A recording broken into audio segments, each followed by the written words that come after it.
ఆంధ్రప్రదేశ్ గొప్ప ప్రభుత్వాన్ని ఎన్నుకునే గొప్ప ప్రజలు.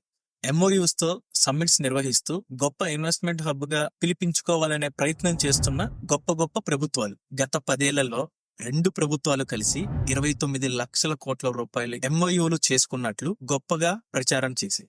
కానీ ఈ ఎంఓయూలు దేనికి ఉపయోగపడతాయి? ప్రజల అభివృద్ధికా? నిరుద్యోగ యువతకి ఉద్యోగ కల్పనలోనా?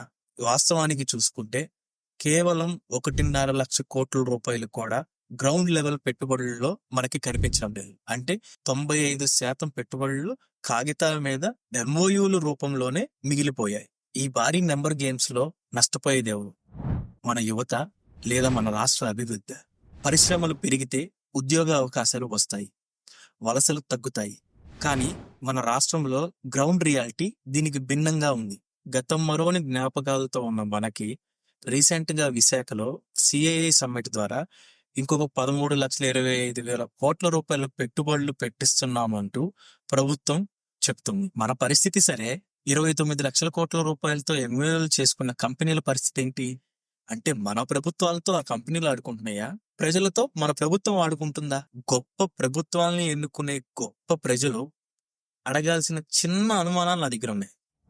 అసలు మిగతా 95% యొక్క పెట్టుబడులు ఎక్కడికి వెళ్ళాయి? అంటే భూమి కేటాయింపుల్లో పారదర్శకత లోపం వలన, అనుమతుల జాప్యం వలన, పాలసీల మార్పు వలన, రాజకీయ అస్థిరత వలన, పరిశ్రమలకు నిజమైన సపోర్ట్ లేకపోవడమేగా ఇదంతా. ఇవన్నీ కలిసి పెట్టుబడిదారుల నమ్మకాన్ని దెబ్బతీస్తున్నాయా? అభివృద్ధి పేరు మీద కొత్త కొత్త ఎంఓయూలు కాగితాలపై రాస్తే సరిపోదు. అవి పరిశ్రమలుగా మారి మన భవిష్యత్తుకి ఉద్యోగ అవకాశాలు కల్పించే విధంగా ఉండాలి. అది జరగనప్పుడు ఈ హామీలన్నీ కేవలం ప్రచారానికి పనికొచ్చే సాధనలు మాత్రమే. కాబట్టి ఏ ప్రభుత్వం మారినా, ఎన్ని ఎంఓయూలను ప్రకటించినా మనం అడగాల్సిన ప్రశ్న మాత్రం ఒక్కటే: గత ఎంఓయూలు ఏమయ్యాయి?